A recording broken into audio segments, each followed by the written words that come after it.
L'Apocalypse est un livre d'abord sacré. C'est un livre qui a été considéré par l'Église comme étant sacré, et le livre a été écrit en grec. Ça, c'est deux choses qu'il faut situer. L'écriture en grec et la sacralisation de ces textes. Le grec est considéré comme une langue morte, donc en principe, tous les codes qui ont été fixés dans l'Apocalypse sont immuables. Lorsqu'on emploie une langue morte en sanskrit, ça veut dire que ça ne peut pas bouger, puisque la langue ne bouge pas. Donc on a une signification au départ, une signification qui ne peut pas changer. D'ailleurs, ce qui est sacré, on ne peut pas y toucher.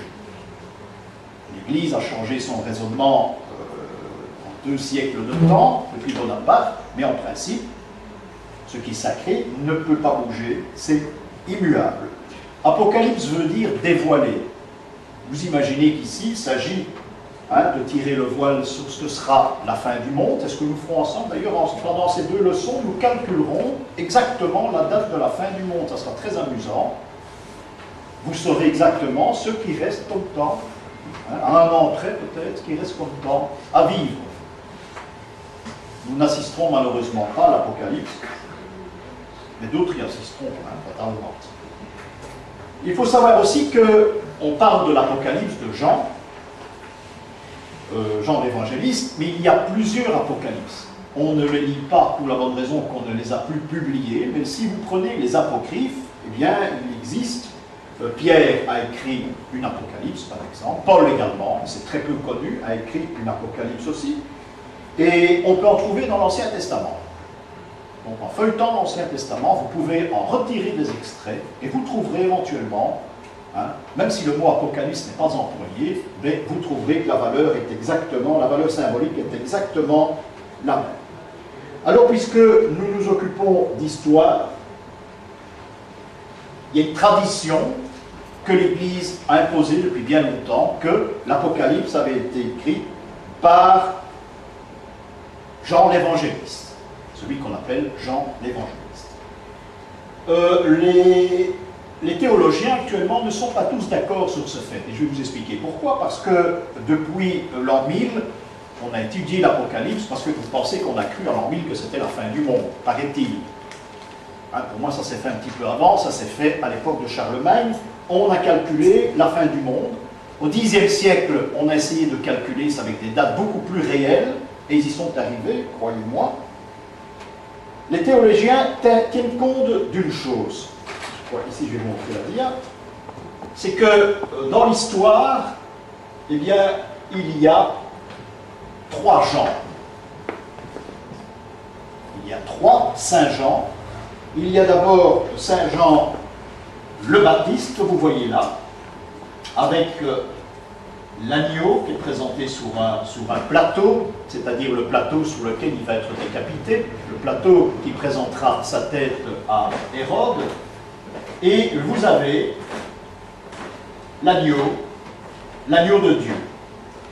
Cette sculpture se trouve à Chartres, le seul jour de l'année où la sculpture baigne dans la lumière, c'est au solstice d'été, c'est-à-dire 24, entre le 20 et le 24 juin. Nous avons ensuite un autre Jean, qui est Jean l'évangéliste. Jean l'évangéliste, qui est toujours représenté, vous allez bien, vous allez faire attention aux nuances ici, Jean l'évangéliste qui est toujours représenté avec une coupe et un serpent qui sort de la coupe. C'est une représentation exacte de Jean l'évangéliste. Il n'y a rien d'autre comme présentation. Ce que nous avons révélé dans les symboles anciens des saints, et bien maintenant vous devrez modifier la signification. Parce qu'il est vraiment débile de vous expliquer toute l'histoire de Saint Jean avec ses attributs lorsqu'on fait un cours sur les saints. Il y en a beaucoup trop à étudier à ce moment-là. Donc, c'est suite à un miracle à Éphèse. Les païens ont présenté à Jean une coupe empoisonnée et on lui aurait dit, c'est la légende, bois cette coupe, ton Dieu te sauvera. Effectivement, il a bu la coupe, il y avait du poison dit-on. C'est pour ça qu'il y a un petit serpent. Et il en est sorti indemne. Voilà ce qui s'est passé avec Saint Jean l'évangéliste, du moins la légende. En réalité, Saint Jean étant le patron des gnostiques, il y en a deux, il y a Saint Jean-Baptiste, Saint Jean l'évangéliste, celui-là, étant le patron des gnostiques, eh bien, il présente une coupe, ce qu'on appelle la coupe d'amertume, qui est faite avec une décoction de feuilles d'armoise, la coupe d'amertume, et les gnostiques prétendent, à juste titre, qu'il s'agit de la connaissance, que vous pouvez boire la connaissance, mais que vous devez être prêt à l'assimiler. Parce que si vous abusez de la connaissance et que vous n'êtes pas prêt, eh bien, c'est un poison. C'est ça que ça veut dire, rien de plus. Mais encore une fois, aller faire comprendre ça à des gens au Moyen-Âge, et même après, et même actuellement, ça ne colle pas toujours si on n'a pas une certaine initiation. Donc, on a créé une légende, et cette légende est collée à notre Saint Jean l'évangéliste.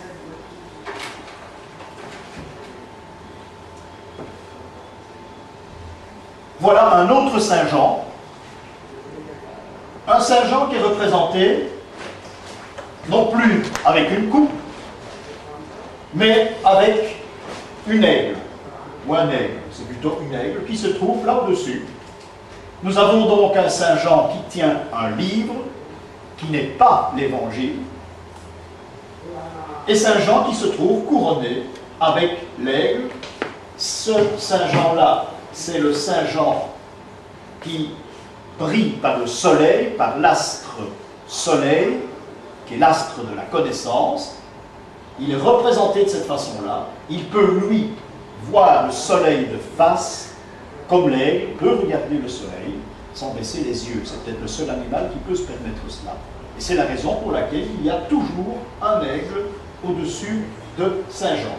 Vous remarquerez qu'ici, on a fait abstraction de la coupe d'amertume et de son petit serpent, pour la bonne raison qu'il ne s'agit pas de Saint Jean l'évangéliste, mais il s'agit de l'auteur de l'Apocalypse, c'est-à-dire Saint Jean le presbytre.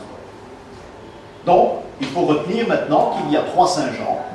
Il y a le Baptiste, il y a Saint Jean l'évangéliste, et il y a Saint Jean le presbytre. Les attributs sont différents, c'est à cela qu'on peut les reconnaître. Maintenant, on peut tomber dans le piège, parce qu'il arrive qu'un Saint Jean est représenté avec deux attributs. Alors ce sera un mélange de Saint Jean l'évangéliste et Saint Jean le presbytre. C'est un troisième dont les théologiens parlent beaucoup, parce que ce troisième est l'auteur de l'Apocalypse.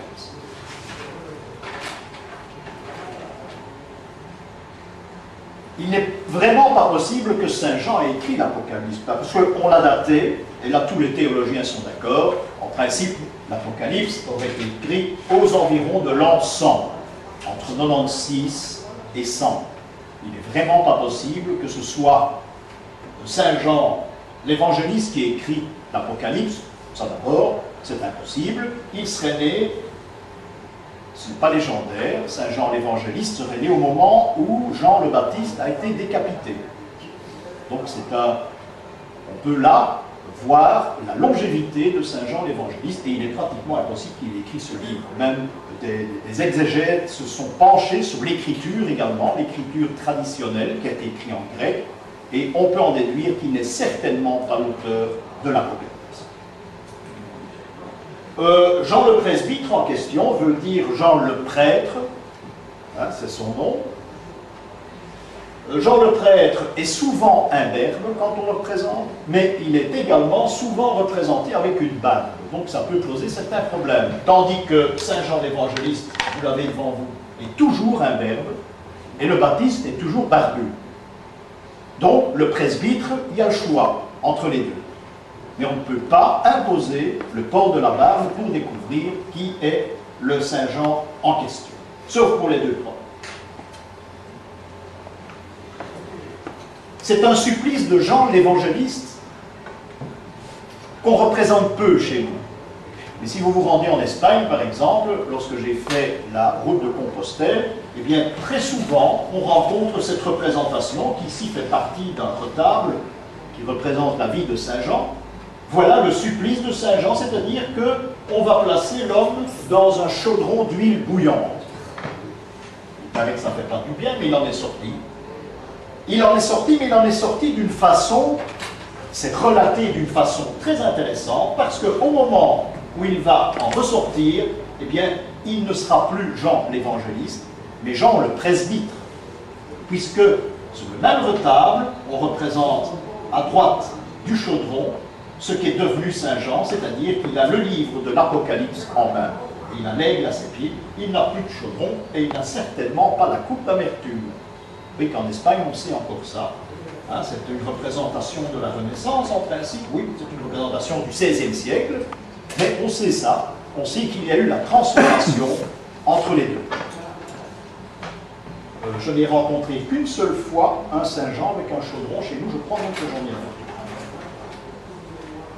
C'est pas celui-là.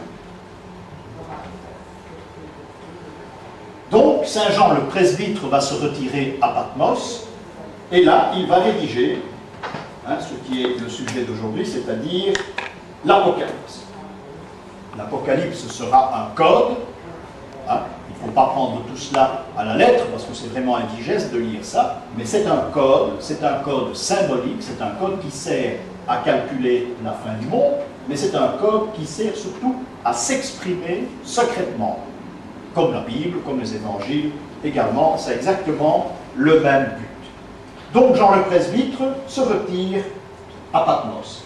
Il faut savoir, et c'est la représentation du tableau ici, qui représente le songe de Saint Jean, avec l'Apocalypse dans le ciel. Remarquez les pieds de Saint Jean, le presbytre, ils sont nus. Les prophètes doivent obligatoirement avoir les pieds nus. Prophétiser, il faut toucher le sol. Hein? Et c'est ce que le sol produit dans le prophète lui-même qui est important. Il ne peut pas y avoir d'intermédiaire, soit qu'il a les pieds dans l'eau, soit sur la terre, sur le rocher. C'est le cas ici. Il faut un contact direct avec le sol pour prophétiser. Nous aurons un cours, je ne sais plus quand, complet, il y a même 2 cours uniquement sur les prophètes et l'étude des prophéties. Eh bien, vous verrez à ce moment-là que c'est obligatoire. Nostradamus, quand il prédisait l'avenir, eh bien, il était les pieds nus dans l'eau. Et tous les autres également. Donc il y a un contact entre le corps, un contact direct entre le corps et la terre ou l'eau. C'est ce que représente l'auteur ici. Il représente Jean le presbytre qui écrit l'Apocalypse, d'après le songe qu'il a, hein, et il a les pieds nus, et remarquez que ses pieds nus sont portés à l'avant. Il ne les a pas cachés, non, il les a en avant, comme une statue antique où on peut deviner que les pieds sont nus et qu'il n'a pas des sandales.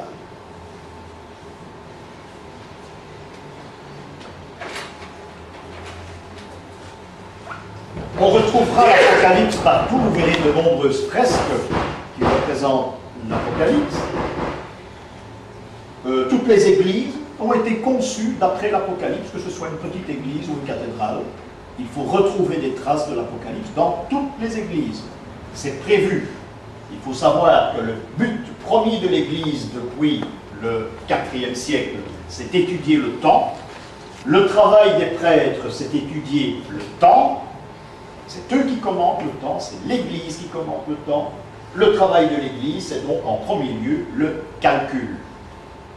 Le plus grand des calculs, le chef-d'œuvre de l'Église, c'est d'avoir trouvé la date de la fin du monde. Et c'est aux environs de l'an 1000 que ce calcul a été réalisé. Donc, dans toutes les églises, en principe, il devait y avoir un lutrin avec la représentation de l'attribut de Jean, c'est-à-dire l'aigle. Et sur ce lutrin, on doit obligatoirement placer l'Apocalypse de Jean. Ça ne sert à rien d'autre. Oui, maintenant, j'ai même vu des partitions de rock il n'y a pas longtemps sur un lutrin. Bon, c'est comme ça l'Église maintenant. Mais dans le temps, il n'y a pas si longtemps, hein, dans le temps, ce lutrin il a été fait il devait servir à placer l'Apocalypse que le prêtre devait lire lors de la messe, et notamment pendant la semaine pascale. On lisait presque uniquement, essentiellement, la semaine pascale était basée sur les lectures de l'Apocalypse.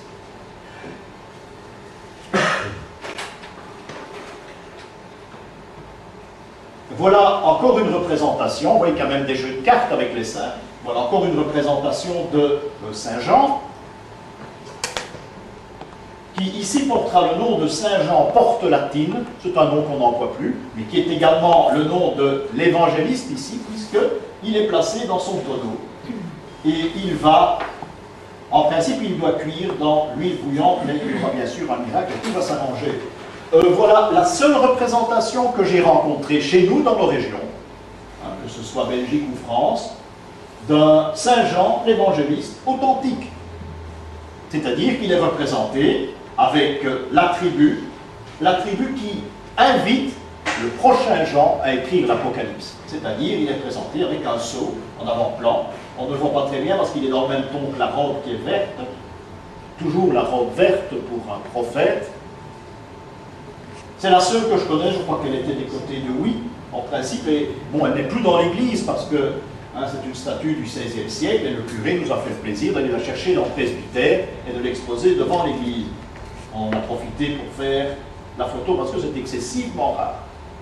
Ça se voit sur des tableaux, mais les statues de Jean le représentent rarement avec l'objet de son supplice. Donc, l'Apocalypse est le livre le plus important de l'Église. Parmi les évangiles, c'est le livre le plus important. Et c'est la raison pour laquelle il est toujours posé sur ce fameux lutrin que je viens de vous montrer. Pour commencer, l'Apocalypse est toujours représenté au tympan des cathédrales. Je dirais même qu'à la limite, c'est une obligation, parce que c'est un petit peu à cela que sert la cathédrale. C'est un grand monument. Vous savez, on peut aller prier dans une petite église comme dans une grande église. La valeur est exactement la même. Mais s'il y a des cathédrales, c'est pour qu'on y retrouve toute la symbolique de l'Apocalypse et rien d'autre. Dans n'importe quelle cathédrale, nous verrons, nous avons été à Chartres il n'y a pas tellement longtemps, vous verrez qu'à chaque coin de Chartres, on parle de l'Apocalypse.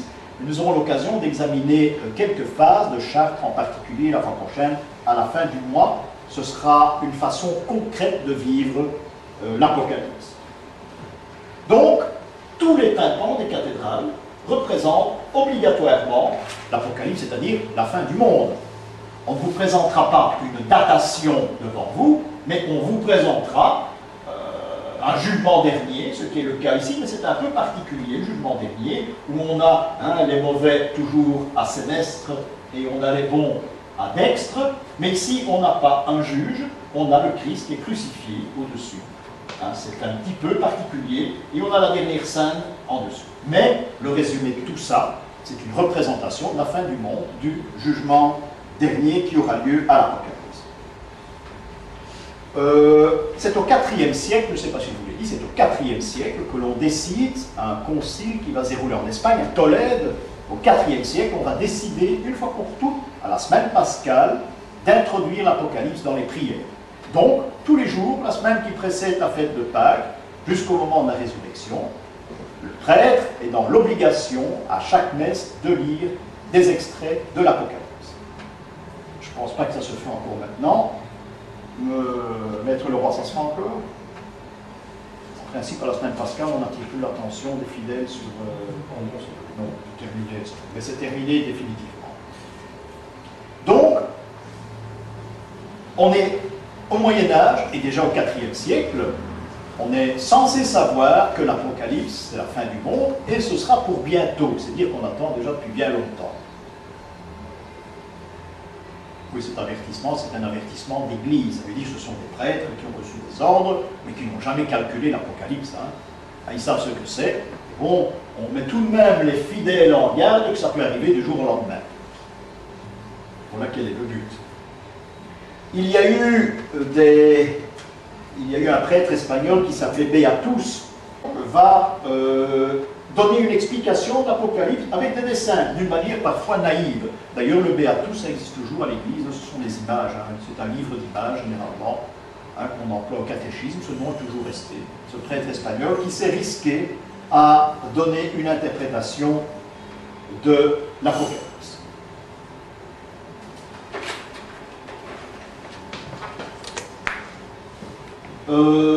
notre attention doit être attirée dans les cathédrales, dans les églises, sur la présentation de monstres. Je vous en ai déjà parlé lorsqu'on a étudié les phrases symboliques, mais c'est tout à fait...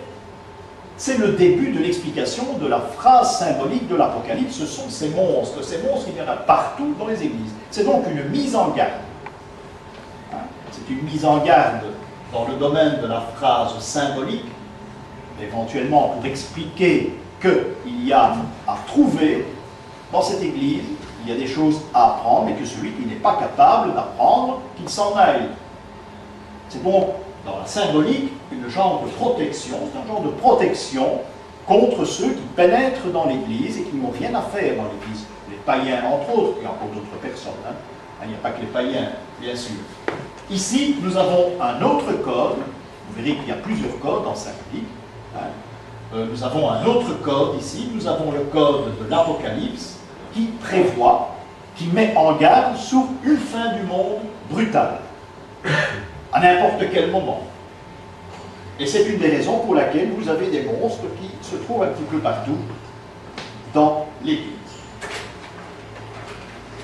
Alors devant l'Église, eh bien, on va placer les signes du zodiaque. Nous aurons un cours entier sur les signes du zodiaque, c'est passionnant. On va déjà anticiper ici. Lorsqu'il y a une représentation du jugement dernier ou de l'Apocalypse, eh bien, il faut obligatoirement présenter les signes du zodiaque. Nous n'allons pas les détailler. On en retrouve certains quand même. Hein. On a le bélier là, on a le cancer. Mais entre chaque signe du zodiaque, il y a ce qu'on appelle un travail. Il y a un travail qui accompagne. C'est ce qu'on appelle les signes du zodiaque tropicaux. Il y a un travail qui est en rapport avec le signe en question. Hein, ce qui veut dire que au mois de juin, ce sont les fenaisons, je pense, et bien au mois de juin, vous aurez un personnage qui travaille dans son champ.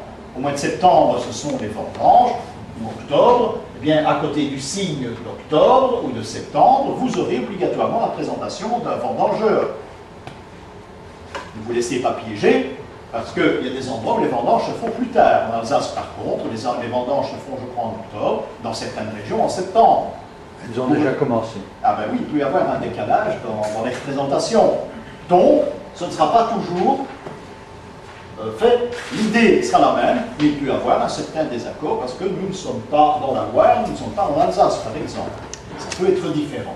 Donc, il y a obligatoirement la représentation des signes du zodiaque et entre ou à côté, il y a ce qu'on appelle les travaux. C'est un signe du zodiaque de l'année. C'est le développement de l'année en 12 stades, et c'est rien de plus.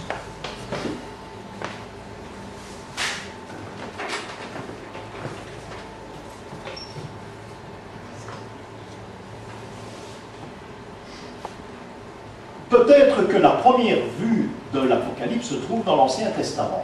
Et je prends comme exemple Ézéchiel, par exemple. Ézéchiel qui voit deux roues d'or, paraît-il. Et c'est une vision, c'est ce qu'on appellera la vision de l'Apocalypse. Donc c'est le prophète Ézéchiel, il y a bien longtemps, qui aurait eu le premier, cette vision de l'Apocalypse, c'est-à-dire le Dieu sauveur, dans sa gloire, le Dieu sauveur, qui est représenté au milieu de 4 bêtes, hein, qu'on appelle les vifs. Ce sont les 4 bêtes qui représentent l'Apocalypse. Remarquez une chose en passant, ceci c'est une fresque qui est très ancienne. Remarquez que le Sauveur tient le monde en main. Hein? Vous verrez très bien que ce monde est rond. C'est une boule. On savait déjà depuis longtemps que la Terre était ronde. Il ne fallait pas nous inventer des canulars qu'on nous a ressassés il n'y a pas tellement longtemps encore, et surtout à l'époque de la Renaissance. La Terre était ronde et elle tournait autour du Soleil. Ça se sait depuis le début de l'ère chrétienne. Donc l'histoire de Galilée, il faut l'oublier, je crois qu'il y a autre chose en dessous. Galilée aurait révélé certaines choses qu'il ne devait pas révéler. Je crois que c'est ça son problème. Donc, le soleil, c'est Dieu, je n'ai pas dit le Christ, hein. C'est Dieu. Dieu, soleil, tient le monde autour dans sa main, et il peut faire tourner ce monde. il y a des représentations qui sont tout de même assez rares, où on voit le Christ dans les bras de Marie, qui, au lieu de tenir un globe terrestre, tient une toupie. Ce qui prouve bien qu'on avait l'idée de cette mouvance de la Terre. Et ça monte au XIIe, XIe, XIIe siècle. Donc on était déjà certain d'un fait, c'est que la Terre était ronde et qu'elle tournait autour du Soleil.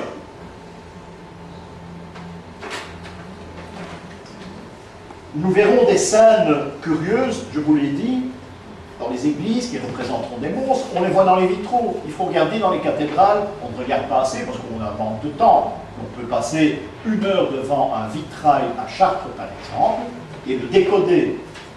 Parce qu'à Chartres, ils ne sont pas grands, mais il y a des monstres partout.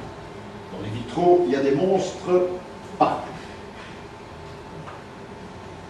Voilà une représentation diabolique un petit peu de, c'est à la Gustave Doré, hein. C'est un artiste qui dessinait merveilleusement bien, mais c'est un peu ses fantasmes. C'est une représentation de la chute des anges qui fera partie de cet épisode de l'Apocalypse.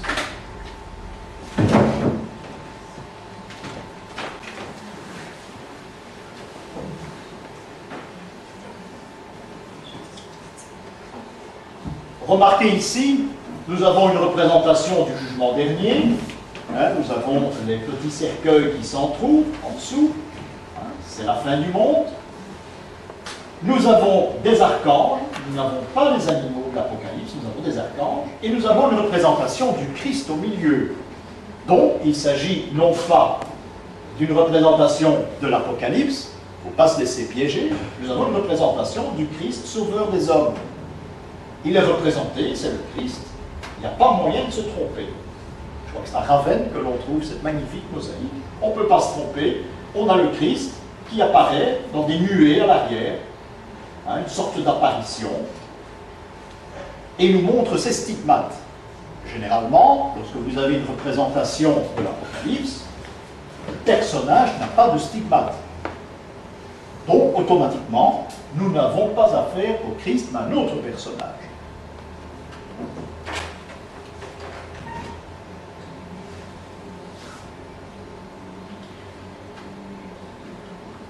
Donc, dans chaque église, dans chaque cathédrale, nous avons un code de l'Apocalypse, mais nous avons également un labyrinthe.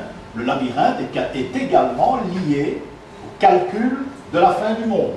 C'est la destinée. Vous avez celui de Chartres ici, du moins le centre de celui de Chartres qui est très grand. La prochaine fois, je vous montrerai Amiens où il y avait 3 labyrinthes, les uns côté des autres. C'est une très grande importance puisque les labyrinthes ne se trouvent uniquement dans les cathédrales, très rarement dans de petites églises, quoi qu'il y en ait eu. Hein. En général, c'est dans les cathédrales. Et grâce au labyrinthe également, il faut, à l'extérieur, dans le calcul de l'Apocalypse, il faut que l'on représente un élément qui vous invite à venir dans la cathédrale voir le labyrinthe. Cet élément, vous devez le trouver. Vous le trouvez, c'est un élément généralement qui est lié à un fil, hein, qui a comme symbole le fil d'Ariane par exemple, hein, mais le fil d'Ariane qui sera placé entre les mains d'un autre personnage, parce que ce serait trop facile. Hein. Dans chaque cathédrale, il y a donc l'invitation à l'extérieur à se rendre à l'intérieur pour commencer ce calcul de la fin du monde, de l'Apocalypse. On a ici un jugement dernier qui est assez, qui est bien fouillé. Vous avez toujours la même représentation, une règle, un code au départ. Il faut celui qui condamne doit se trouver au-dessus, le juge, et automatiquement, il faut toujours du côté droit, c'est-à-dire Sénestre, l'enfer, les mauvais, hein, et de l'autre côté, ce sont les élus, où en principe doit se trouver Abraham. Vous avez Abraham là-bas, c'est au milieu, tout à fait à gauche, qui tient un drap, et il faut en principe 3 têtes qui dépassent de ce drap, ce sont les élus. C'est donc l'avertissement de l'Apocalypse que sur la population mondiale de croyants, il y a seulement 3 élus, ce qui fait tout de même très peu. On n'était pas très optimiste à cette époque-là. Quoique entre-temps, on a pu lire les Écritures autrement et on donne tout de même d'autres indications à ce sujet. Voilà une magnifique apparition qui date de la fin du XIIe siècle, où vous avez un personnage qui apparaît dans la mandorle maintenant, un personnage énigmatique que l'on ne peut pas identifier, mais qui est représenté entre, on les voit mal parce que c'est tout de même assez restreint, entre les 4 vifs, c'est-à-dire les 4 bêtes de l'Apocalypse.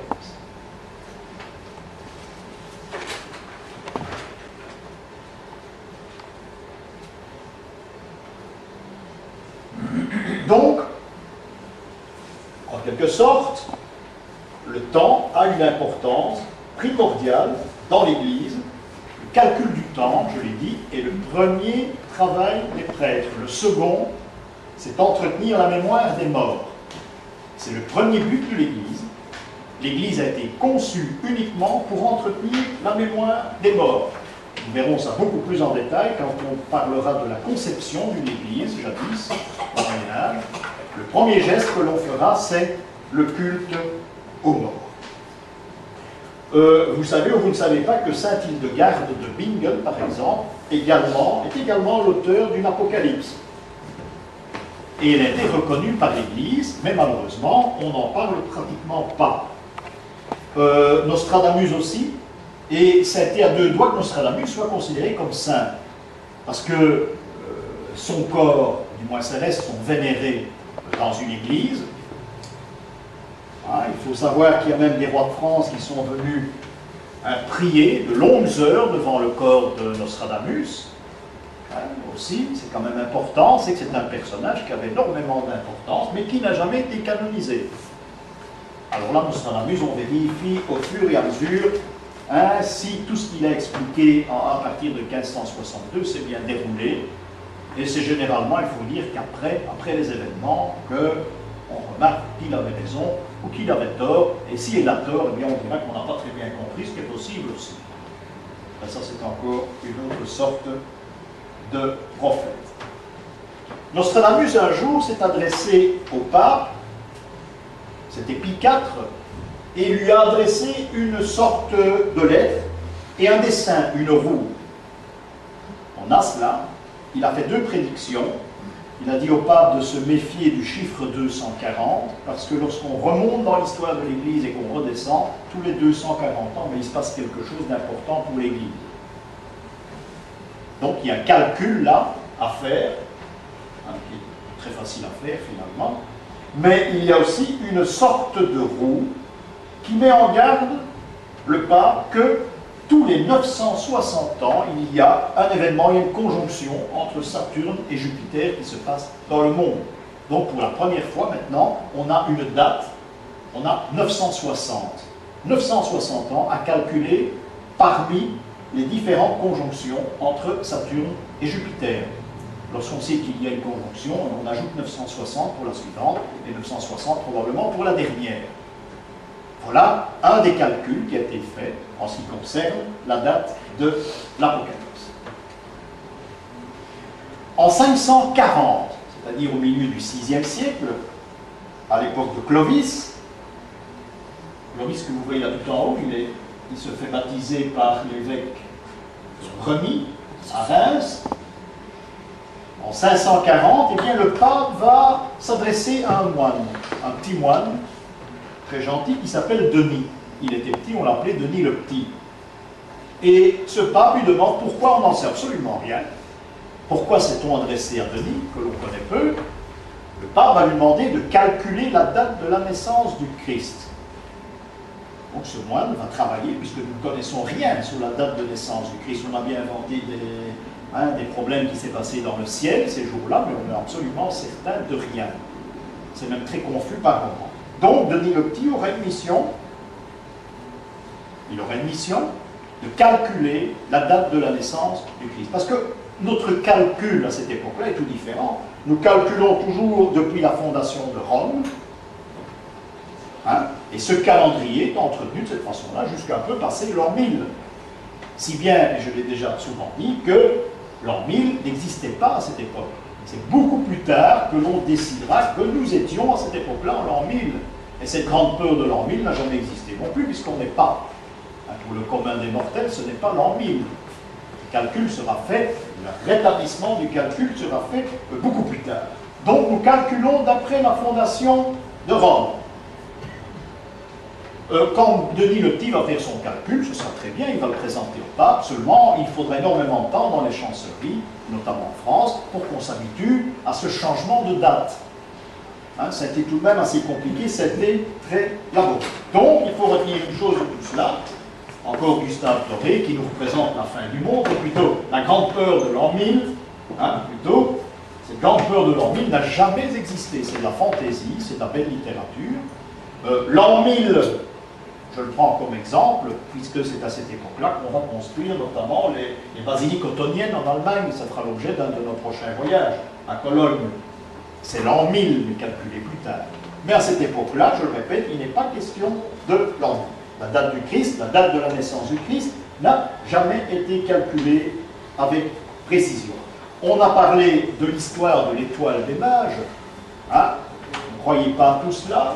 Le calcul ne peut pas, cela ne peut pas être prouvé. Il y a une étoile à ce moment-là, on ne sait pas très bien la date à laquelle ça s'est passé, il y a encore eu une conjonction de planètes qui a donné, qui aurait donné, c'est de la légende, une étoile que les Romains, hein, qui sont aussi légendaires, que les Romains auraient suivi jusqu'à Bethléem.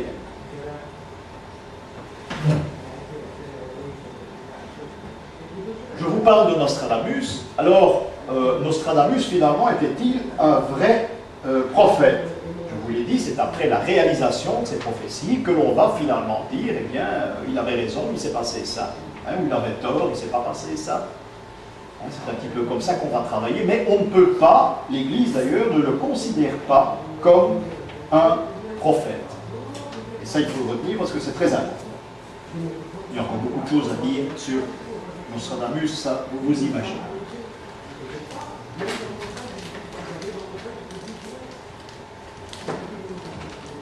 Ça, c'est le point de départ. Lorsqu'on parle des bêtes de l'Apocalypse, des 4 bêtes de l'Apocalypse, ce qu'on appelle les vifs, eh bien, le point du départ de l'Apocalypse, dans le fond, c'est le sphinx de la Haute-Égypte.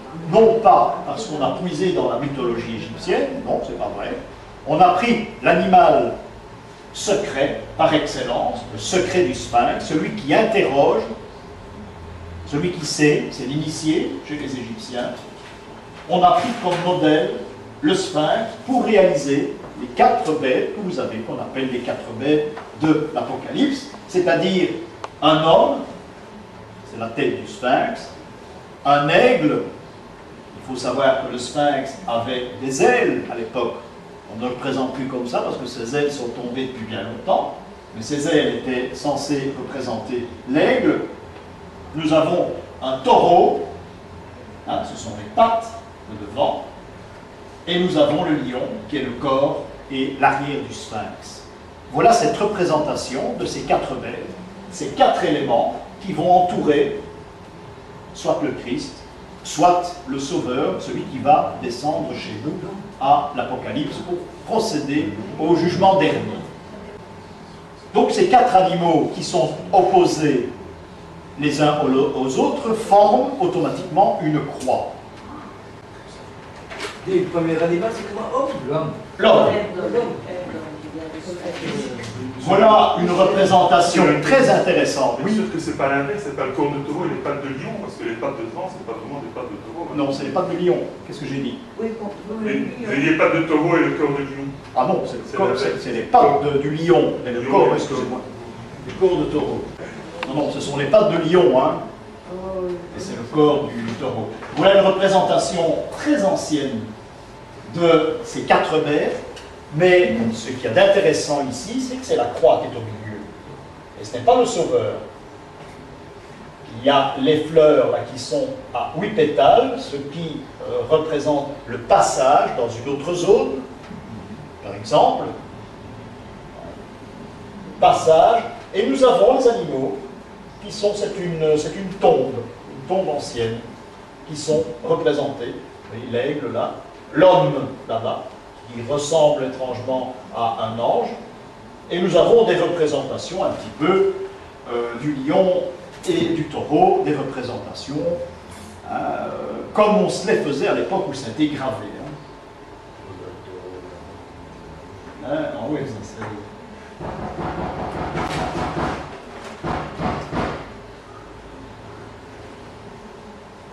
Donc ces représentations sont zodiacales, et ces 4 animaux représentent 4 signes bien particuliers du zodiaque, c'est-à-dire 4 points dans le ciel, représentés avec beaucoup de précision. Le lion, vous connaissez le signe du lion, hein. Vous connaissez l'aigle. L'aigle, on a changé l'interprétation de l'aigle il y a quand même pas mal de temps, hein, c'est le scorpion, puisque à l'époque, hein, la constellation du Scorpion, si j'ai bon souvenir, se trouvait dans une autre région qui n'était pas étudiée astralement en Europe.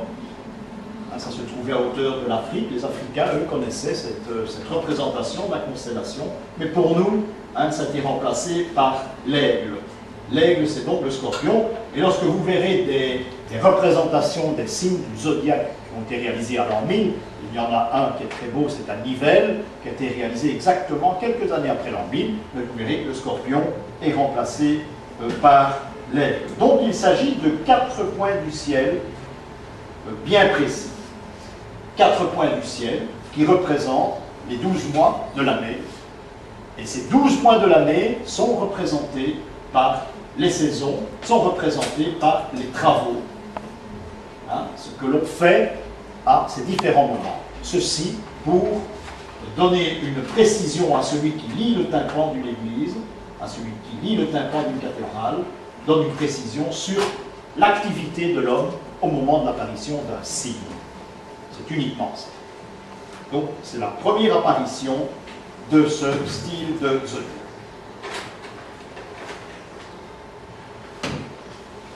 Voilà ici, entre autres, je crois que c'est à Reims, où on a, hein, dans un décor, on n'a pas tous les signes du zodiaque, mais on en a un qui est là, c'est le taureau. Hein, le taureau qui est parfois représenté par le bœuf aussi. C'est exactement la même valeur en symbolique. Le bœuf ou le taureau, c'est la même valeur. Le bœuf, c'est l'instrument qui travaille. Le taureau, ce sera la constellation. Mais en symbolique, c'est exactement le même animal.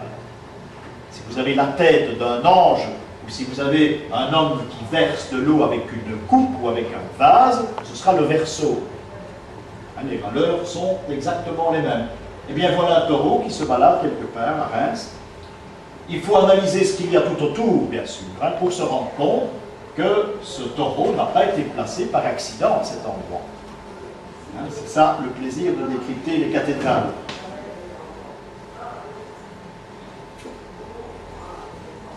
Actuellement, nous sommes dans l'ère du Verseau depuis peu de temps, une dizaine d'années peut-être, et nous sortons de ce qu'on appelait l'ère des poissons.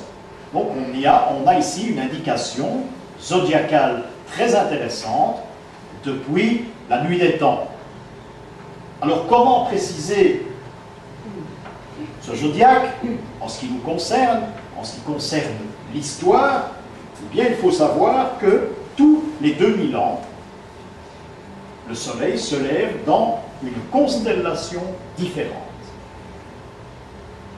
Tous les 2000 ans, le Soleil se lève dans un signe du zodiaque, donc différent. Ce signe du zodiaque durera une période de 2000 ans.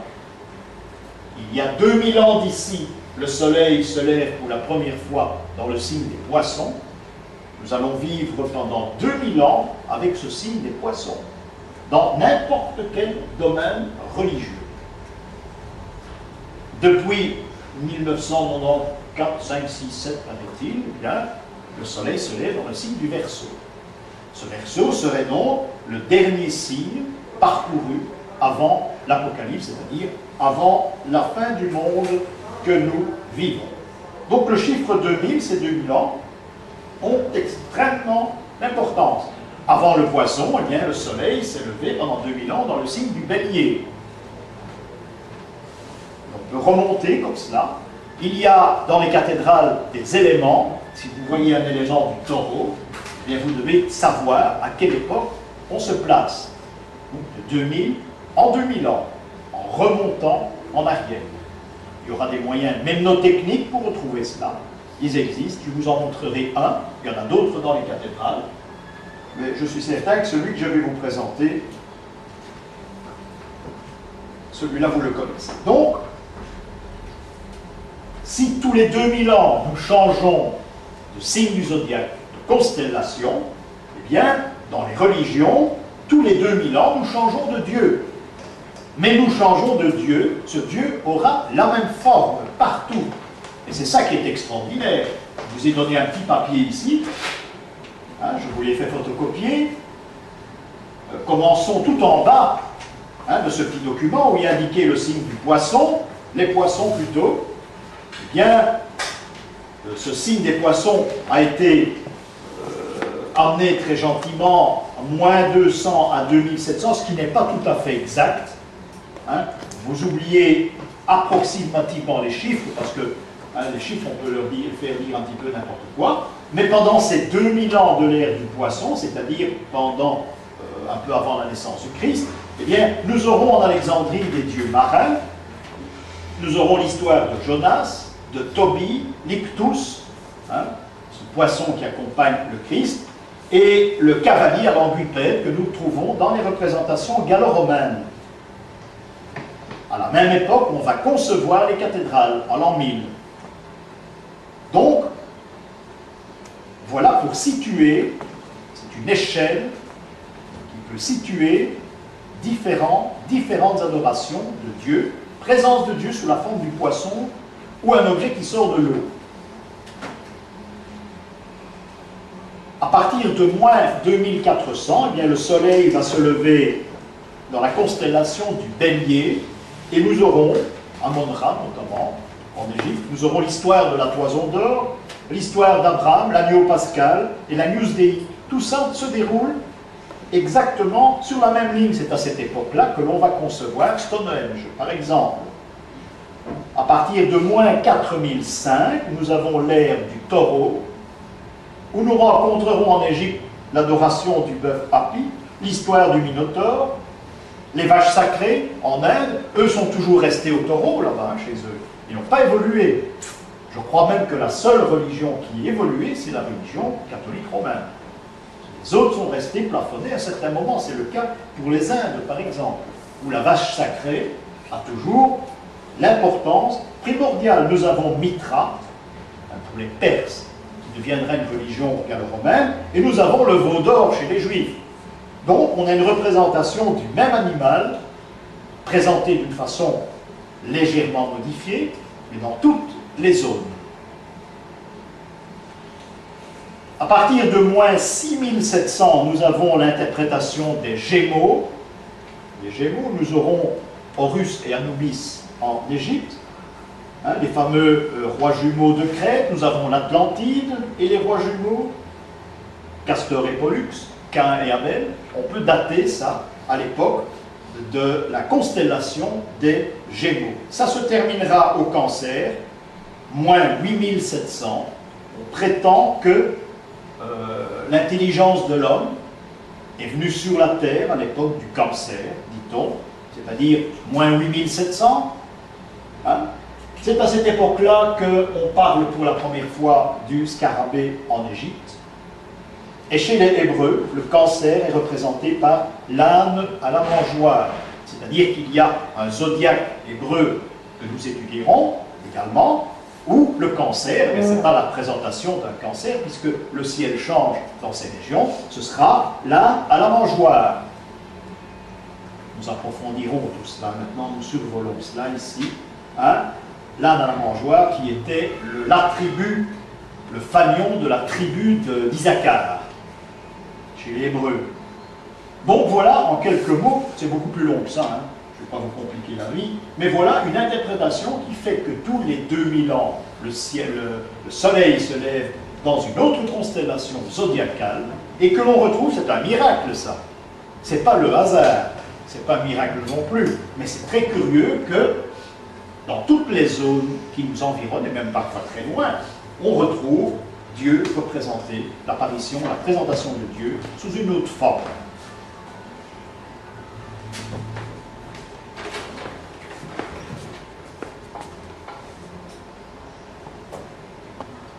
L'islam également, le problème est le même, ils sont restés stationnés à un moment donné, à l'époque du bélier, hein, ils n'ont pas évolué, comme Israël, comme l'islam, c'est l'époque du bélier, c'est le mouton, on le retrouve partout.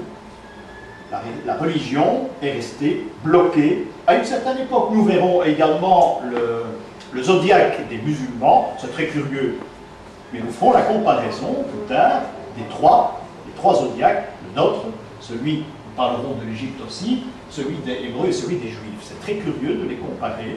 On trouve beaucoup de choses identiques et parfois des choses totalement différentes qui se rapprochent plutôt du caractère de ces peuples. Là, c'est encore autre chose. Le poisson, chez nous, se retrouvera dans tout ce que nous faisons, hein, jusqu'à l'obligation de manger du poisson le vendredi. Chose qu'on ne fait plus, c'est dommage. Mais l'Église vous oblige à manger du poisson le vendredi.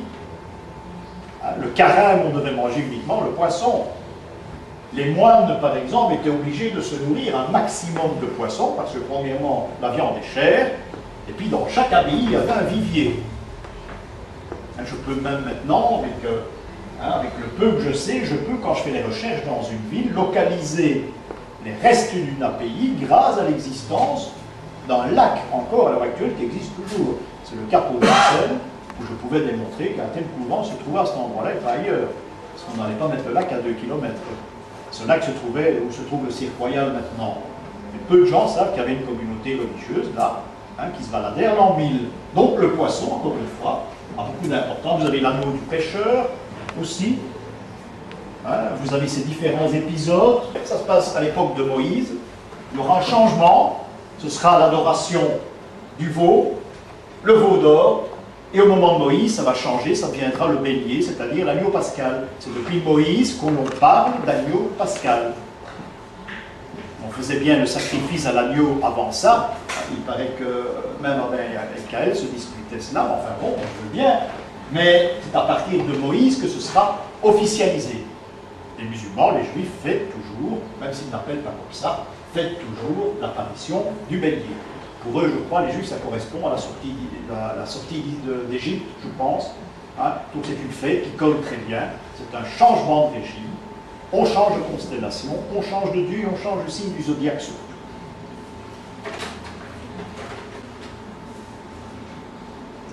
Voilà cette représentation encore des poissons dans une mosaïque à Rome où on voit 2 poissons et une manne, hein, avec du pain en relation avec la multiplication des pains. Donc il y a le reste de la mosaïque ici, la multiplication des pains et des poissons qui touche d'ailleurs très bien l'ère que nous avons vécue.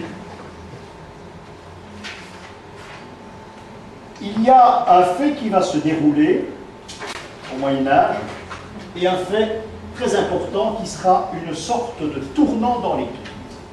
De cette idée-là va ressortir toute l'importance de notre religion. Et ça commencera un petit peu après l'an 1000, où les chrétiens vont se rendre compte d'une chose, vont se rendre compte en lisant l'Apocalypse, parce que ça va se lire à partir de l'an 1000, on va officialiser la chose, et ils vont se rendre compte que Dieu est absent. Vous savez, ailleurs, on fait des offrandes aux dieux, on parle aux dieux, eh bien c'est terminé.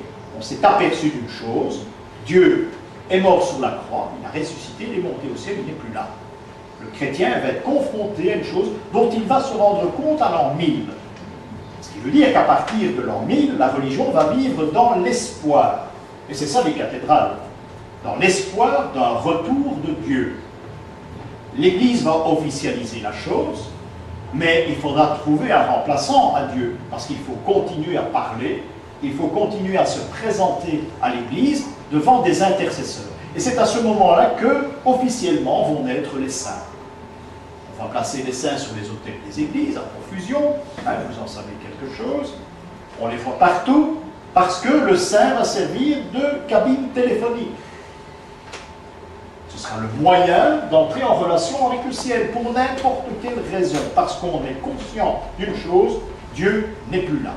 Le chrétien, il est seul sur la terre. Voilà pourquoi ces saints existent.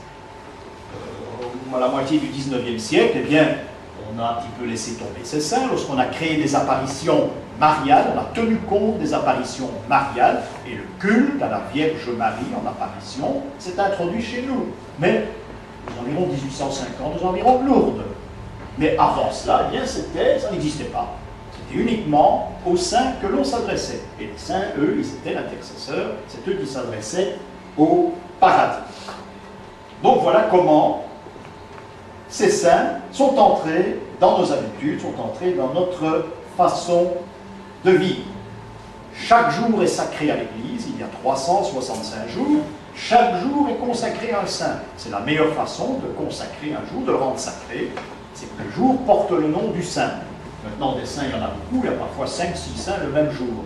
Mais ce n'est pas ça qui est important. Ce qui est important, c'est le fait qu'il y en ait au moins eu un seul. Et le jour est considéré comme sacré. Donc, l'intermédiaire, c'est le saint. Très important aussi, ce sera le baptême. Parce qu'au moment où on s'aperçoit que Dieu n'est plus là, il faut vivre dans l'espoir du retour de Dieu. Et cet espoir, eh bien, on peut le situer à l'époque des croisades. À ce moment-là qu'on va se rendre compte des choses. Mais jusqu'aux croisades, on va baptiser, on va se faire baptiser dans ce genre d'objet, comme Clovis d'ailleurs. Donc, on a une cuve baptismale et on vous place presque dans l'entièreté dans la cuve baptismale et le prêtre ou l'évêque prononce les paroles sacrées du baptême. Donc, jusqu'un peu après l'an 1000, on baptise par immersion. Vous êtes en contact avec l'eau, vous êtes en contact, de par les symboles, avec l'air des poissons, fatalement. Et c'est seulement lorsqu'on s'apercevra que l'Église est une religion d'espoir que l'on va vous baptiser d'une autre façon, c'est-à-dire avec des fonds baptismaux maintenant. Le fond baptismal, pardon, les fonds baptismaux, c'est le Graal, et le prêtre change sa façon et ses paroles rituelles. Il vous baptise là en versant de l'eau sur le front du bébé ou de l'adulte. Le geste liturgique est tout différent. Donc, la religion vit dans l'espoir d'un signe zodiacal que vous connaissez. Celui qui verse, c'est le Verseau. Dans l'espoir de la venue d'un sauveur dans l'ère du Verseau, à notre époque, le sauveur qui viendra juger les bons et les mauvais lors du jugement dernier. Donc on vit dans l'espoir de la venue de ce sauveur, chose qui ne se faisait pas avant 1000, parce qu'on ne se rendait pas compte que Dieu avait disparu. Voilà donc ce changement entre le baptême par immersion et le baptême ou infusion, si on veut, où le prêtre verse l'eau sur le front du futur baptisé, celui qui est amené qui est invité à se rendre dans l'Église. Voilà ce verso, encore une fois, qui est magnifique. Je ne vous garantis pas son authenticité, mais il est très beau. Où nous avons l'homme qui verse. Vous voyez l'eau ici. L'homme verse. Il est bien mis en évidence. Il démontre, avec toute une panoplie d'éléments apocalyptiques, il démontre quand va se dérouler la fin du monde. Et en même temps, il représente l'Église de l'espoir. Alors bon, vous imaginez bien qu'il faut un moyen mnémotechnique pour retenir tout cela. L'Église a imposé un code, mais un code qui peut être capté par n'importe qui. Ce code, on nous le présente. L'Église a décidé qu'on en fait ce qu'on veut de ce code. On peut approcher la légende, on peut approcher la petite histoire, on peut approcher l'histoire, la symbolique, la gnose, tout ce qu'on veut. Mais l'Église a trouvé un code pour nous faire passer l'histoire de toutes nos constellations et surtout le but de toute cette histoire, c'est-à-dire l'arrivée et le calcul de la fin du monde. Bon, alors, je vous l'ai dit, il fallait l'Église imposer un moyen mnémotechnique pour retenir les ères passées, c'est-à-dire ce lever du soleil dans le signe du zodiaque tous les 2000 ans. Et c'est comme ça que l'Église explique la venue du jugement dernier de l'Apocalypse. Alors, en principe, vous devez avoir une représentation de la crèche, ce qu'on appelle la crèche de Noël, qui est également une... la crèche de Noël a été imposée à une certaine époque aux chrétiens pour figurer pendant la nuit du solstice. Mais tout ça est très symbolique, et ce n'est pas par hasard qu'on a créé la crèche de Noël comme vous la connaissez. Vous avez, je n'ai pas pu trouver, c'est rarissime, un auteur qui vous présente la crèche de Noël intégrale. J'en connais une représentation, elle se trouve à Forêt, dans la petite église de Forêt, je ne sais même pas si elle existe encore, où il y a un tableau d'un maître en Versoix, je crois. Oui, en Versoix, je pense, mais je n'ai pas le nom en tête. Et cet auteur a donc insisté sur le fait qu'il faut compter toutes les ères qui nous ont précédés pour tomber à la fin du monde, c'est-à-dire dans l'ère du Verseau. Donc quand vous voyez une crèche complète, c'est une idée de l'auteur. La crèche ne sera jamais complète. Très rarement. Je n'en connais qu'une. Donc, nous allons l'analyser en plusieurs morceaux. Vous prenez la scène qui est la plus connue. Ce n'est pas toujours exact dans les représentations. Il y a plusieurs tendances, bien sûr, qui représentent la crèche. Oui, oubliez Saint François d'Assise qui a imposé la crèche aux fidèles, etc. Ça vous oubliez pour un bon moment, mais on peut en parler. Hein. Il a peut-être donné de sa personne dans la présentation de la crèche, peut-être.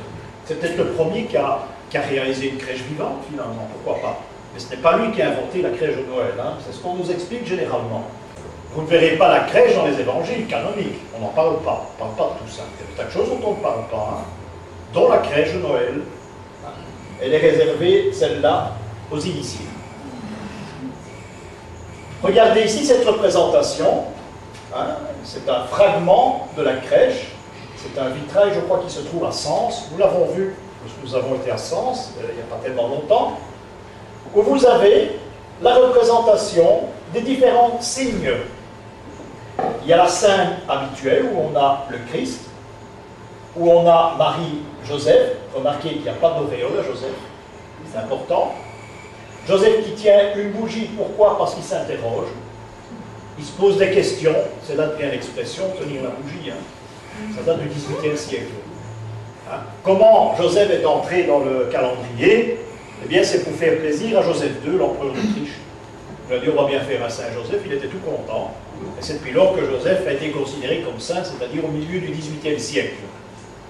Avant, on ne le trouve jamais dans les cathédrales, on ne le verra jamais à l'extérieur non plus. Donc, on a Marie-Joseph, on a l'âne, comme on voit à peine, remarquez les oreilles, hein, elles sont proéminentes, les oreilles de l'âne, et nous avons le bœuf.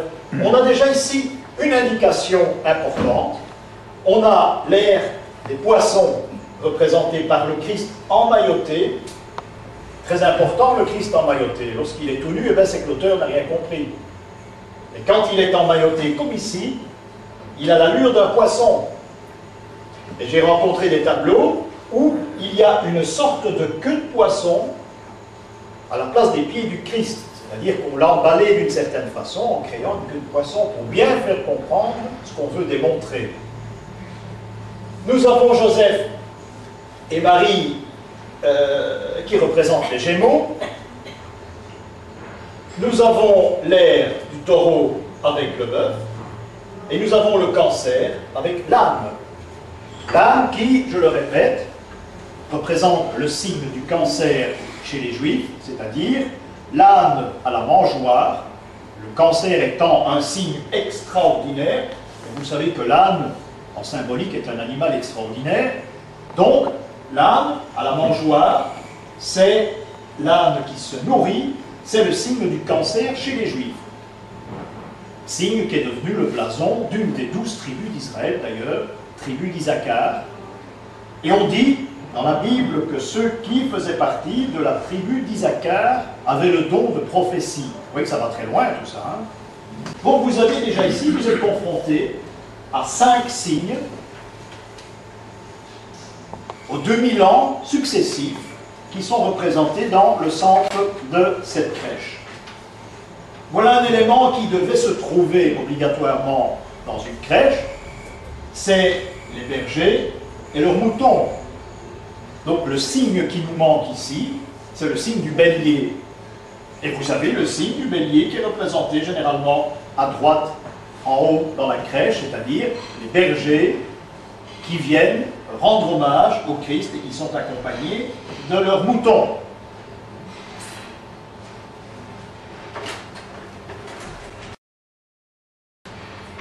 Voilà ici une représentation du Christ, enfant Jésus. Vous voyez que le pain est très curieux, c'est vraiment un poisson, hein?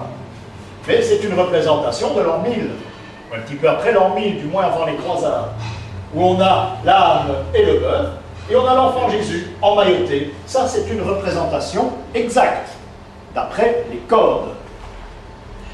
Parce qu'après, on a évolué, on appelle ça évoluer, jusqu'au XVIIIe siècle, où Jésus, il est tout nu et il fait les 400 coups avec les bras et les jambes. Mais c'est très beau, hein, ça a de l'allure, mais c'est du XVIIIe. Ça n'a pas de valeur. C'est-à-dire que ceci a une très grande valeur symbolique. Celui qui a sculpté ça, eh bien, il sait très bien le message qu'il veut faire passer. C'est-à-dire taureau, cancer et Jésus. Le poisson, l'air des poissons.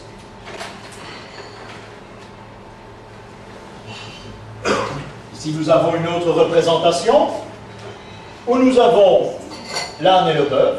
Regardez le Christ emmailloté aussi, ici. Hein, c'est une mosaïque de Ravenne, je crois. Et on a les bergers qui ont moutons.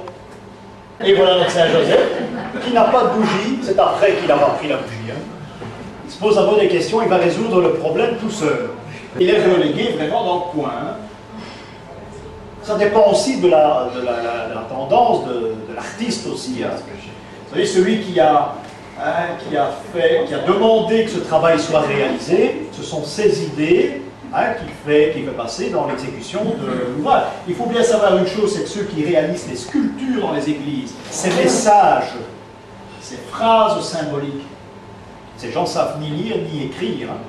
Ils ne savent pas ce que c'est A et B. Hein. Ou d'autres signes. Ils ont des catalogues, ils ont des gabarits, des modèles, et ils travaillent d'après des modèles. Mais jusqu'au XVIIIe siècle, plus certainement au XVIIIe siècle, ces gens ne savent ni lire ni écrire. Avant 1914, un typographe qui faisait les cartes de visite ne savait ni lire ni écrire. Pourtant, il réalisait ses cartes, mais je sais s'il y a des fautes. Hein. Les cartes de visite de cette époque-là, c'est parfois très amusant. Donc on ne sait ni lire ni écrire, on est typographe, par exemple. À cette époque-là, hein, la plupart, il fallait être initié pour pouvoir jongler les lettres et les chiffres.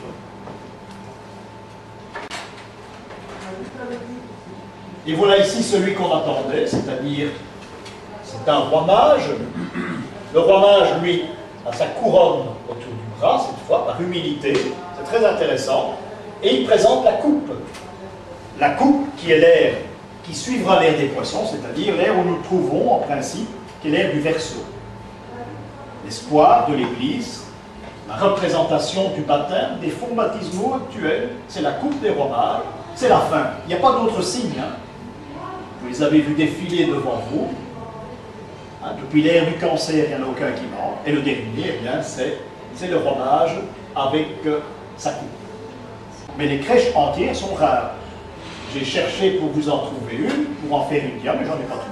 Bon, on peut en trouver, hein, mais avec tous mes bouquins, j'en ai pas trouvé. J'aurais eu beaucoup plus facile à vous présenter une crèche, hein, plutôt que tous les détails, hein, on devrait tout mettre ensemble. Mais c'est très rare d'avoir une crèche complète, c'est-à-dire toutes les aires qui nous ont séparés du cancer, qui nous amènent au Verseau.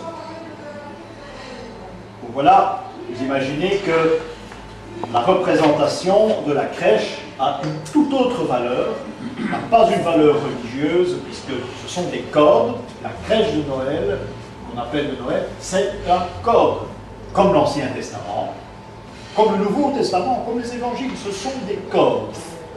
Certains en ont fait des codes de conduite, pourquoi pas. ce qui n'enlève rien à la foi, hein. Des codes de conduite peut-être, mais des codes tout de même. Et tout ça doit être décodé. Ça demande un travail très sérieux, mais très intéressant.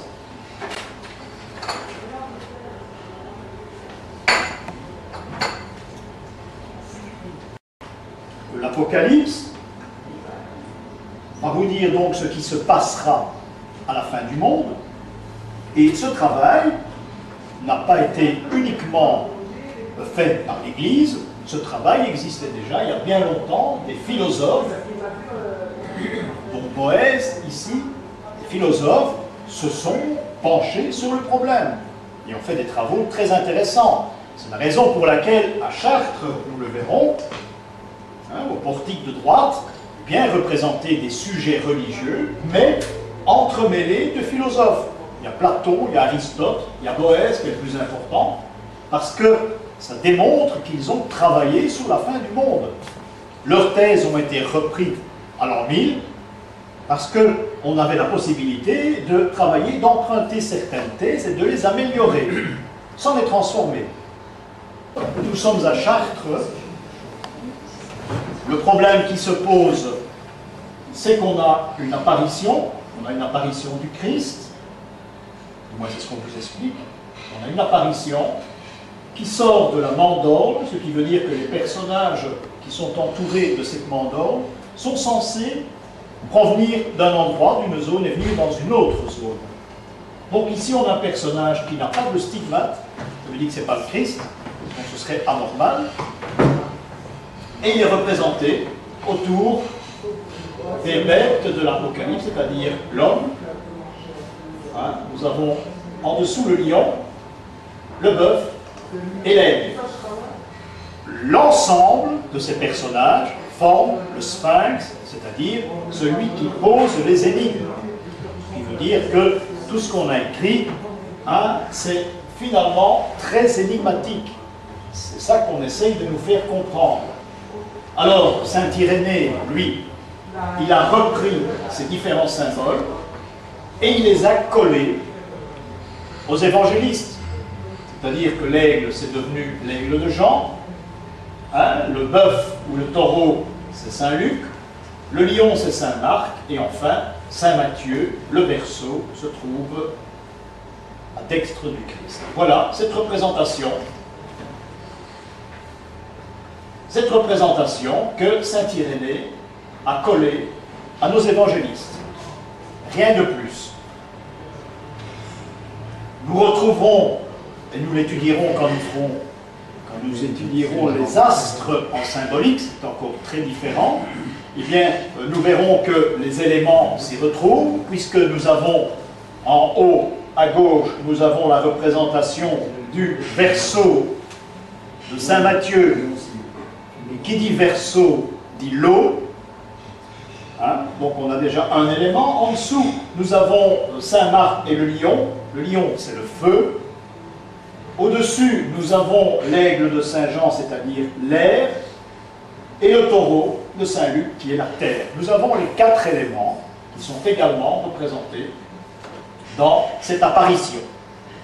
Apparition, je le répète, qui n'est pas celle du Christ, mais du Sauveur, celui qui va nous arriver à l'ère du Verseau. Il arrivera peut-être avec un attaché caisse. Rien n'est impossible. Hein, nous ne sommes plus à l'an 0. Regardez l'interprétation d'un grand prêtre au temple de Jérusalem. Il a des pierres précieuses. Hein, il en a 12, un pectoral de 12 pierres précieuses, comme les 12 apôtres, etc., comme le zodiaque. Chaque pierre précieuse a son nom. Chaque pierre précieuse est en rapport avec un apôtre, avec un signe du zodiaque. Ils ne sont pas mélangés, les signes, non. Je vous donnerai une table, il existe une table de concordance, ça existe, hein, avec l'explication des pierres précieuses des apôtres, et également certains signes avant-coureurs de l'Apocalypse. C'est un tableau que l'on étudie. Ce qui veut dire que, ici, l'auteur aurait pu insister sur une pierre ou l'autre. Ces pierres correspondent également aux 12 tribus d'Israël. Chaque pierre a sa valeur. Il Ici, nous sommes au XVIe siècle, peut-être au XVIIe siècle, mais nous avons une interprétation de la symbolique qui n'a plus de sens. Heureusement que ça existe, mais on sait que ça existait. Mais il n'y a rien de plus. Il n'y a rien de plus. J'ai rencontré il n'y a pas longtemps un Saint-Pierre, comme ça, avec le pectoral des 12 pierres. C'est illogique, mais ça doit avoir une explication. Bon, alors, nous allons prendre la feuille. Prenez la feuille numéro 1, parce que nous ne les verrons pas toutes, mais vous les tiendrez, parce que la fois prochaine, nous continuerons. Nous verrons du moins la première. Ce sont des représentations d'œuvres qui ont été réalisées par Albert Dürer. Albert Dürer, qui n'était pas seulement un grand peintre et un grand graveur, Albert Dürer était également un grand prophète. Albert Dürer s'est passionné pour l'Apocalypse et il en a fait des représentations. C'est un livre où il nous représente différents tableaux. On ne les fera pas tous, hein, parce que c'est pas que c'est très compliqué, mais ça prend énormément de temps. Alors nous allons prendre le numéro 1, où vous voyez, au pied, dans le milieu, plutôt côté gauche, vous avez la représentation de Jean le presbytre, qui est à genoux devant une apparition. C'est bien Jean le presbytre, puisque on a insisté sur le fait qu'il avait les pieds nus. Remarquez que l'apparition est chaussée. Ça a son importance. Dans la bouche du personnage qui apparaît, eh bien, il y a une épée qui parfois, plus tard, se terminera par une fleur, un œillet généralement, ou quelque chose de ressemblant. L'apparition tient dans la main droite 7 étoiles, et il est entouré de 7 candélabres. Voilà une représentation chiffrée. En réalité, ce ne sont pas des candélabres, mais ce sont des luminaires. Pour nous, 20e, 21e siècle, ce sont des candélabres. On dit que Jean le presbytre aurait créé cette église. Je crois que ça laisse rêveur, parce qu'il en a certainement créé plus. Il n'y en a plus que 7. Alors, nous tiendrons ces 7-là. Ces 7 représentations de luminaires concernent cette église qui ont été créées par Jean le presbytre. C'est un chiffre, encore une fois, un chiffre symbolique. Donc, je vous l'ai dit, il y a une table de concordance qui a été faite avec des signes, avec les apôtres, avec les tribus également, les tribus hébraïques, et tout cela forme un ensemble. Attention, les luminaires que vous verrez dans l'Apocalypse ne sont pas ceux que l'on trouve dans le temple de Jérusalem. Ça n'a absolument rien à voir. Ceci n'a aucune tendance judaïque.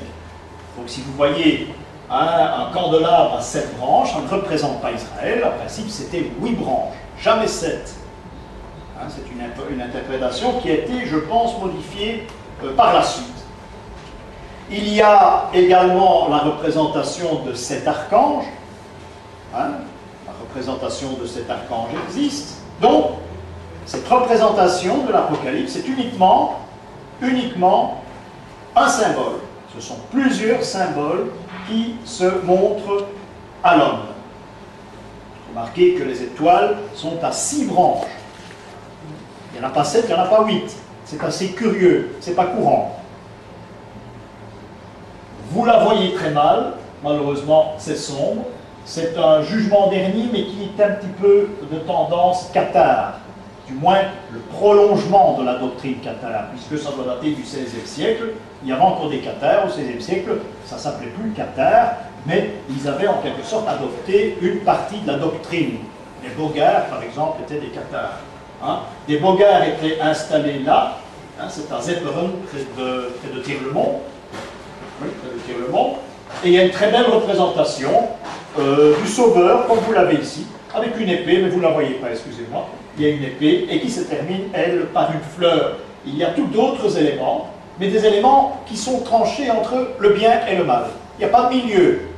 Ce qui est typiquement Bogomil, ce qui est typiquement dans l'esprit cathare. C'est blanc, ou c'est noir, c'est manichéen. Et toute la scène est représentée de cette façon-là, assez curieusement d'ailleurs. J'essaierai de trouver une autre reproduction. On nous en prend la seconde feuille, la numéro 2, où là nous avons la représentation toujours de Jean le Presbytre, mais qui est représenté entouré de 24 vieillards. Ça se voit souvent, tympan des cathédrales, 24 vieillards qui en quelque sorte représentent un cercle. Dans le fond, si j'ai bonne mémoire, les Assyriens, ils avaient 24 signes du zodiaque. Oui, ce sont les Assyriens. Il y a peut-être un rapport, peut-être. Chez Dürer, c'est intéressant, mais il y a beaucoup de choses qui nous échappent. Ou bien il faut l'étudier très longtemps. Hein, dans un an et demi, nous étudierons Dürer, mais d'une toute autre façon, nous étudierons Dürer par la cryptographie, c'est-à-dire des messages qu'il adresse à d'autres sociétés, où il place des messages secrets dans ses dessins. C'est aussi très intéressant, c'est souvent chiffré. Donc Dürer est un grand monsieur, ce n'est pas seulement un grand peintre ou un grand graveur. Et il paraît qu'il aurait eu une vision de l'Apocalypse, à la suite de quoi il va réaliser ces différentes planches.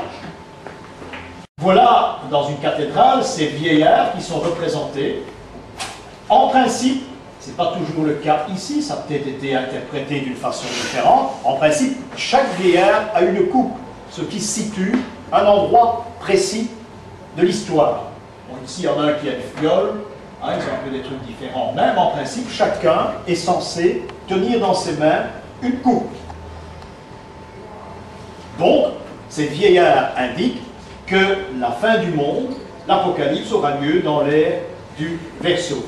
Et chaque cathédrale, pas une seule ne fait exception, a été bâtie exactement pour tenir 1000 ans.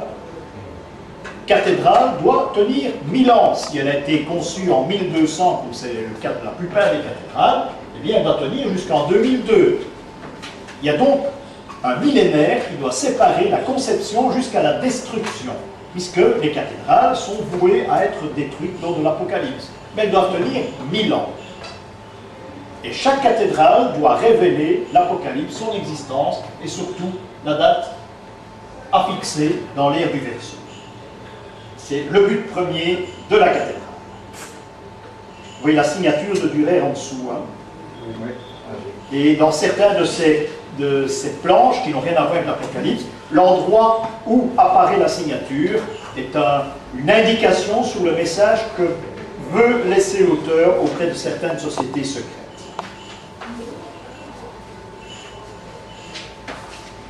Après cela, eh bien, il y aura, vous ne l'avez pas, une troisième apparition. Donc, nous sommes à la troisième apparition où va apparaître un agneau que l'on verra très souvent dans les églises d'ailleurs, un agneau qui est couché sur un livre qui est fermé par 7 sceaux. 7 sceaux ferment ce livre et dans l'Apocalypse, chaque sceau va s'ouvrir à un moment précis et on décrira, soit par les paroles, soit par le dessin, soit par la peinture, on décrira à chaque fois ce qui se passe. Donc ça doit se dérouler, l'Apocalypse doit se dérouler en 7 étapes. 7 étapes qui peuvent être éventuellement multipliées. Si l'Apocalypse précise, comme c'est le cas, qu'il y aura un raz-de-marée épouvantable, eh bien, de ces 7, on peut faire 14 scènes. On représente le raz-de-marée, et à côté, on présente les bateaux qui vont dans l'eau, qui tombent dans l'eau avec les marins, qui se noient, par exemple. Hein, il y a des exemples comme ça. Mais obligatoirement, il faut tenir un multiple de 7. Donc, les 7 sceaux vont sauter les uns après les autres. Prenez votre feuille numéro 3. Non, c'est pas la 3, c'est la 4. C'est la 4 où vous avez le premier sceau qui va s'ouvrir le livre s'ouvre, le premier sceau va sauter, et vous avez une apparition. Ce sont 4 cavaliers. C'est ce qu'on appelle les cavaliers de l'Apocalypse. Je crois même qu'il y a un film, un western avec ça, c'est très bien trouvé, mais c'est pas d'eux. Vous avez une représentation de ces 4 cavaliers que vous pouvez retrouver ailleurs, dans d'autres peintures, dans des fresques, mais c'est plutôt rare, hein, parce que ça touche beaucoup le côté profane de l'Apocalypse. Donc on le représentera assez rarement dans une église. Regardez que le premier cavalier tient l'arc à droite, en haut. Hein, vous avez le second qui brandit une épée, mais Dürer l'a rendu, disons, c'est un chevalier qui tient l'épée, mais comme on peut tenir l'épée normalement. Mais en principe, les autres représentations que j'ai rencontrées, le chevalier tient l'épée très en arrière et beaucoup plus bas. Ici, c'est une façon normale de tenir une épée. Ça doit être une fantaisie à Dürer. Le troisième tient une balance, hein, celui qui fait office du milieu. Et le dernier, le quatrième, eh bien, il symbolise tout simplement la mort.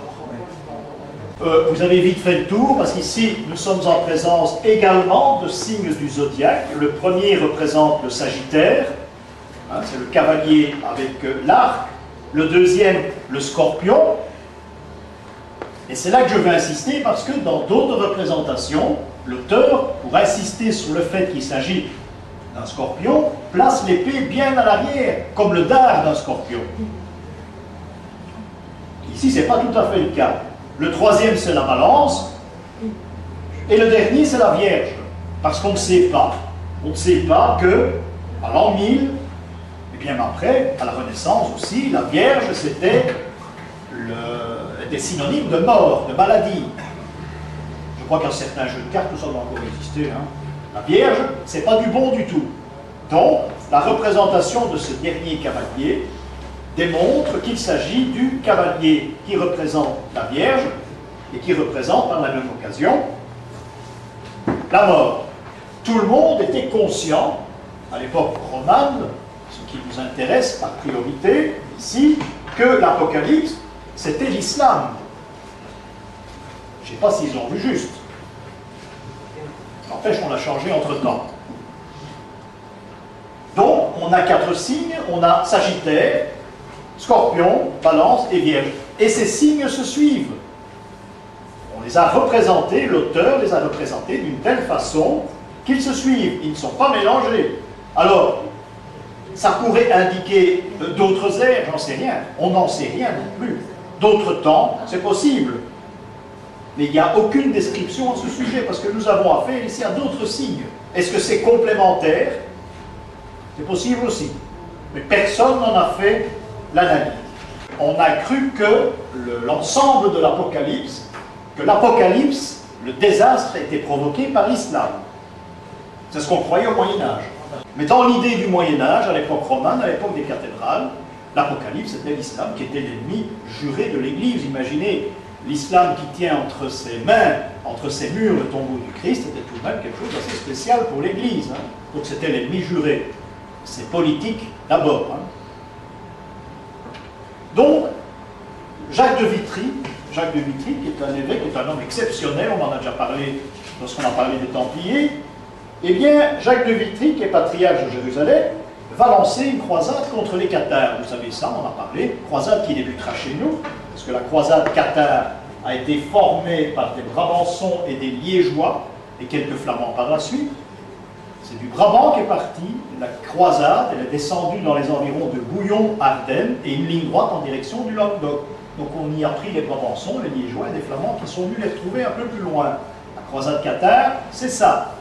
Ensuite, des Français viendront, hein, les partisans du roi, viendront s'ajouter à tout ce groupe qui était tout de même très important. Donc Jacques de Vitry, qui est celui qui nous ramènera le Graal aussi, dans nos régions, lui, il part du principe que ces 4 personnages représentaient, je ne parle pas de ceux de Dürer, Dürer c'est 16e, Jacques de Vitry, nous sommes au 13e siècle, mais la représentation existait déjà. Ce que je vous montre ici, c'est une interprétation symbolique de Dürer, mais tout cela existait déjà de la même façon, sauf la dernière que nous examinerons à la fin du mois.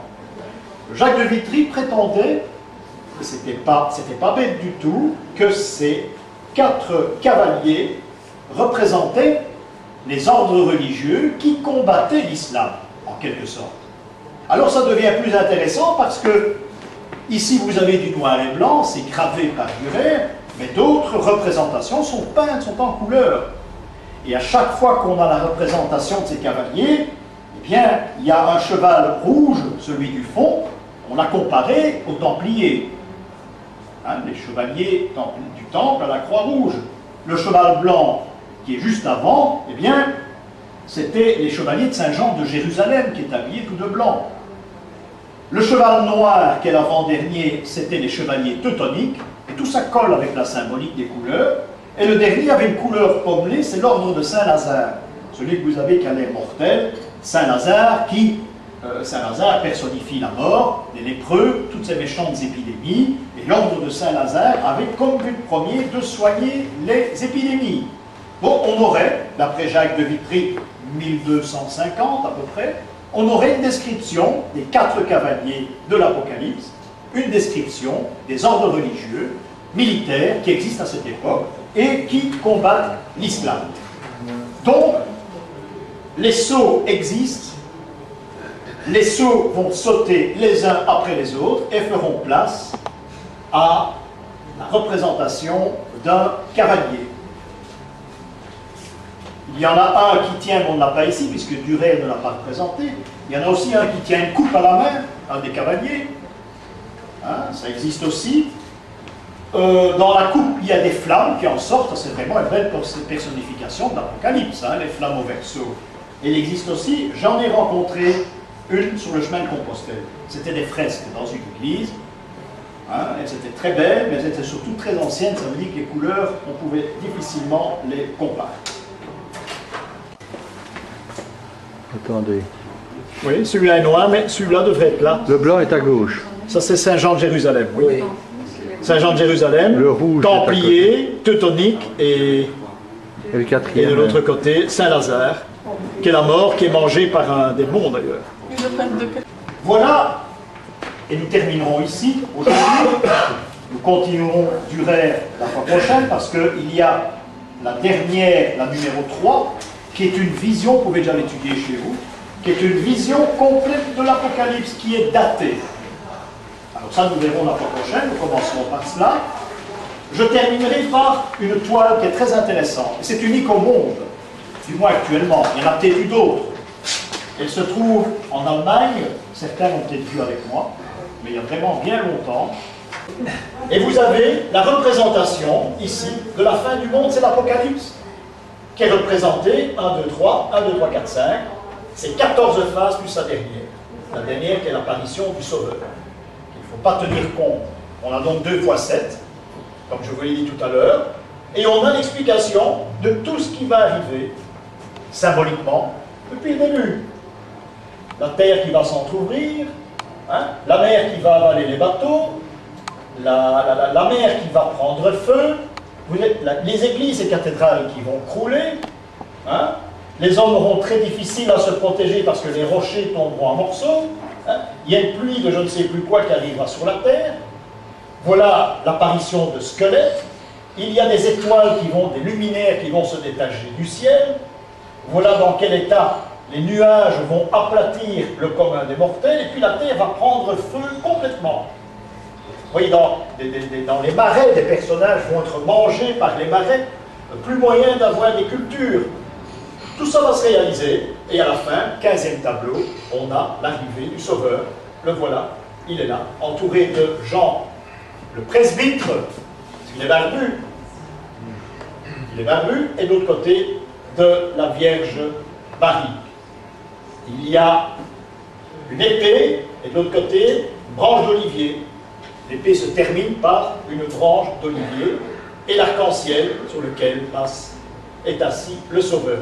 Un petit blason ici, difficile à déchiffrer, qui est probablement le sponsor du tableau, vraisemblablement, celui qui a payé l'artiste pour réaliser ce tableau. C'est le seul qui existe au monde, à ma connaissance. Il y a peut-être des fresques, mais vous les verrez rarement. Il est à Oberwesel, sous le bord de la Moselle, en Allemagne, frontière Luxembourg-Allemagne, près de Coblence, quelque part par là. Et c'était le but d'un voyage un jour. Nous avons découvert autre chose, et c'était le but, c'était l'Apocalypse, et le voyage s'intitulait Sous les traces de l'Apocalypse, ou un truc dans ce genre-là, et nous avions un Dominicain avec nous. Eh bien, ce brave homme, qui était très honnête, il nous a dit qu'il n'a jamais entendu parler de telle représentation. Mais dans le temps, quand on parlait de l'Apocalypse, c'est la première chose dont on parlait. Moi, la tradition, je l'ai déjà dit, des cours que j'essaye de vous donner, c'est une tradition orale et parfois scripturale des bénédictins. C'est tout. Je n'ai pas une tradition dominicaine, ni jésuite, absolument pas. C'est essentiellement un enseignement bénédictin.